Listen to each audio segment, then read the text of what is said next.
Welcome back to Dragon Army Books. My name is Dustin, and this is a series review of Nnedi Okorafor's series called Binti. And I just want to say from the beginning something that I know that many will disagree with, some vehemently, but this is how you do a sci-fi series, short story series, novella type series, not the Murderbot Diaries. Someone just recently on my YouTube channel kind of left a comment a little bit frustrated saying that I shouldn't review a series if I hadn't yet read it, because I did a series called The Murderbot Diaries is Overrated. You can check that in the annotation above, and I'll still push that because I read 3 novellas, 3 of the books in that series, and I think it's maybe 6 books long, so I've read about half of it, and I think that gives me enough justification and I didn't even do a series review really. I just did a video of why it's overrated or overhyped.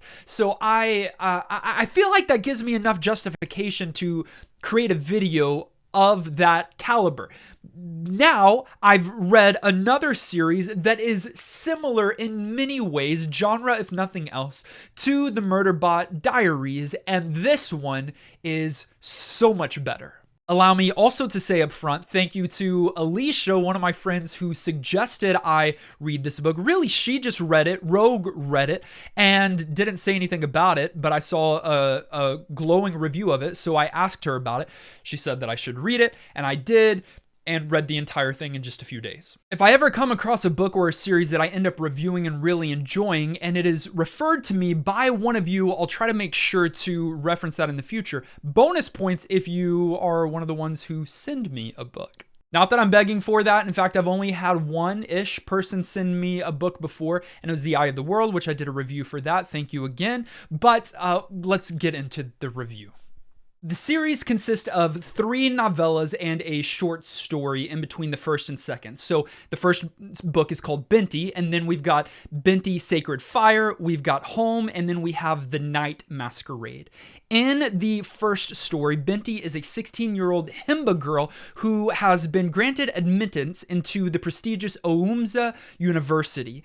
It's on a different planet, and she is traveling there on a spaceship when said spaceship is attacked by a vicious breed of aliens. The jellyfish-like Meduse slaughter everyone on the ship, but for some reason, they are unable to kill Binti herself. So then she must figure out how to survive on the way to their intended destination. Now, most of my reviews are spoiler-free, and this one I'll be as spoiler-free as possible, but to give a little bit of the plot of the next few stories, I've got to reveal at least a couple of things. So if you don't want any of that, then you're going to need to forward ahead to the next timestamp. But if you're okay with trusting me to give you just a little bit that's not going to spoil much of anything, then you can continue to watch now.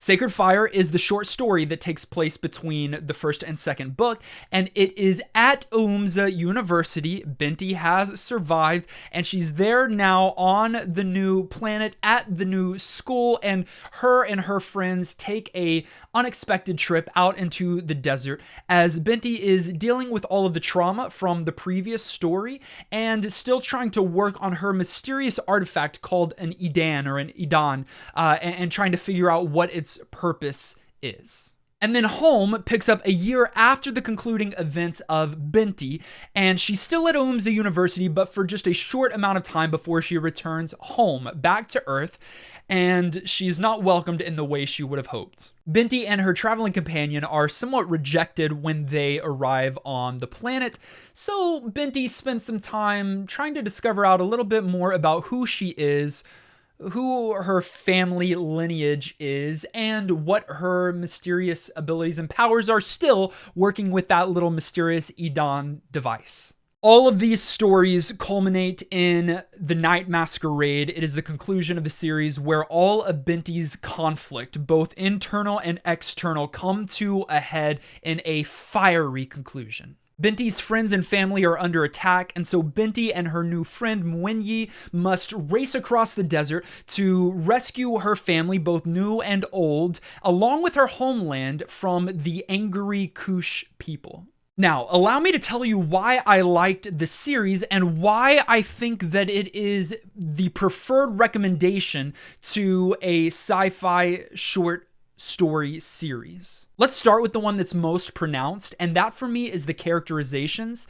In the Murderbot Diaries, so far after 3 books, there is not much character evolution or development, and there aren't any other characters really other than Murderbot itself.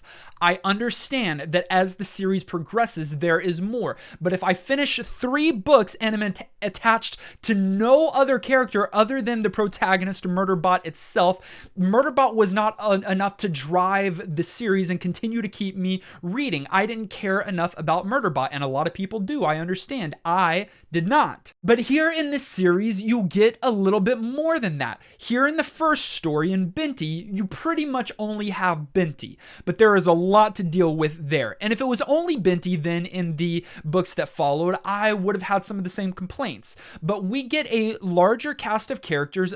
In the second story, second and third, you get a little bit of 2 characters at least. And then in the final story, you get another 2, 3, 4 characters. So the cast is still relatively small, but it is a series of novellas. So you've got to keep it relatively small. But they are all unique. They are all different. They are all dealing with their own issues, which is another thing that I really liked. The issues that our character Binti is dealing with are very real and raw for her. Again, comparing and contrasting with Murderbot, you've got a robot of sorts that doesn't really have human emotions, or at least not in the same way that humans have them. Binti has a lot of emotions. In fact, I think that this might be an issue for some people because Binti isn't just fixed. No, the trauma that she experiences by watching all of her shipmates lose their lives in a drastic manner in the first story, that sticks with her throughout the rest of the books. And she has therapy, but still is like progressing at times and then digressing at others. It's this up and down roller coaster, kind of like real life. And then I think Okorafor did exceptional when it comes to world building. World building is a tough thing to do in general, but when you've got smaller space to do it in, it becomes increasingly difficult. I think she does remarkably well here. She really paints an elaborate scene of the culture that Binti is coming from in the first book before she even leaves Earth, and she leaves Earth very quickly in the first book. And then in the books that follow, she gives us a greater understanding of the world, of Binti's family, of the cultures. There is a lot of it. Really is what's happened here is that there are 4 stories that are really just one cohesive book. The third story, Home, ends on a cliffhanger, and so I would encourage you to already have The Night Masquerade in hand if you are going to read it. But my point being, all of the culture that is told here is done in an exceptional way, and the culture just in general is really refreshing because it is something completely fabricated and new. I think often in science fiction and fantasy we're reading some mimic of medieval Europe, and I don't hate that, but it does become old or samey, and so I like when we have new cultures. I've been reading a lot of fantasy stories that are done in some kind of African-inspired setting or Asian-inspired setting, and those have been refreshing to read. But this is another one that I think it's got some flair of different cultures, but really it is a unique thing altogether. All of that being said, it is not a perfect series. Binti starts strong. Home is where I think it excels most. And then Sacred Fire and The Night Masquerade both fell kind of short for me.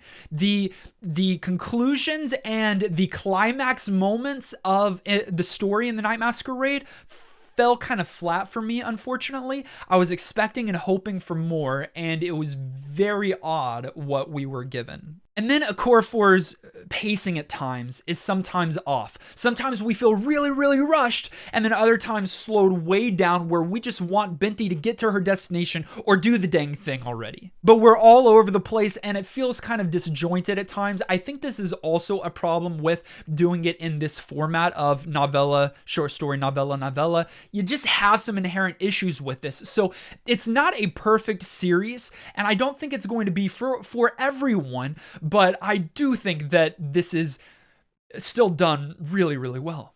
This will now forever be the series where when people say, hey, have you read or heard about Murderbot Diaries? I'll always retort with, hey, have you heard or read about Binti? All in all, it was a refreshing read and one that I would suggest most sci-fi readers pick up and read. They've already got it in a compiled version, so you can pick that one up very easily and enjoy it here today. If you've read Binti, please let me know down in the comments below which was your favorite. Binti, Sacred Fire, Home, or The Night Masquerade. Let me know down below. Also, let me know who your favorite character of the series was. No spoilers, please. And as always, thank you so much for taking the time to watch and like this video. If you haven't yet, click subscribe, join the Dragon Army, and we'll see you in the next one.